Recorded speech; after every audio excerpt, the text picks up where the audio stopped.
بدن میرا پیتا بسم الله الرحمن الرحیم. زما عزیزانو د محرم میاشت روانه ده. د محرم د میاشتې چې کوم هغه مسائل احکامات او هغه تاسو سره دین وړاندې ویډیوګانو کې شریک کړل.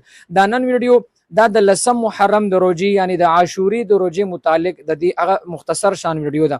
محترم عاشورا لسو تویل شي په عربی کې، نو د لسم محرم روزه نیول دي ته د عاشوري روزه ویل شي. دا پیغمبر علیه الصلاۃ والسلام هم نیوله، خو بیا کله چې پیغمبر علیه الصلاۃ والسلام وفات کېدل نو هغه دغه خپل رائے اظهار فرمایله، وی فرمایل کزه آینده کال چرته جندیو ما نو زه به یو روزه تینا یا مخکې نیسم او یا که وسم وشو نو یا به وروسته نیسم، ځکه پیغمبر علیه الصلاۃ والسلام به د لسم محرم روزه نیوله. خو بیا ورته پته ولګېدله چې په لسم محرم باندې یهود هم روزه نیسي، نو پیغمبر علیه الصلاۃ والسلام حکم فرمایله چې تاسو د یهودیانو د مشرکانو مخالفت کوئ، نو لهذا موږ به په دې کې مخالفت داسې کوو چې د لسم محرم روزه به هم نیسو، نو یو به یا مخکې نیسو یو به یا وروسته نیسو.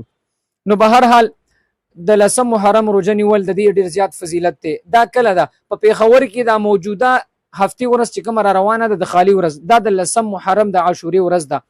نو د دې نه یا مخکې یو ورځ روزه ونیسي د جمعې یا ورپسې د اتوار ونیسي، یا د جمعې هفتې روزه یا د هفتې او د اتوار روزه، د دې ډیر زیات فضیلت راغلی. خو به هر حال په دې کې د جمعې او د هفتې روزه ونیسي، نو لهذا دې باندې به چې کوم دی تاسو ته انتهایی زیات ثواب ملاویږي. دا ځکه چې د پیښور د تاریخ مطابق به جمعه او هفته دا باندې هم لسم راشي، او د سعودي د تاریخ مطابق به چې کوم د جمعه او هفته دا لسم یو لسم راشي. نو د دوانو تاریخونو مطابق نو لهذا د دوانو تاریخونو مطابق بس تاسو په دې روزي نیولو باندې عمل راشي. نو را روانه جمعه او هفته دا کوشش وکړئ نارینه زنانه کورونو کې موای زنانو ته موای دا ویډیو انتهایی زیاته شیر کړئ چې مسلمانانو ته دا ورسي. نو د جمعې او د هفتې په ورځ روزه ونیسئ. الله تعالی دې موږ تاسو په دین باندې صحیح عمل کولو توفیق را نصیب کړي. واخر دعوانا ان الحمد لله رب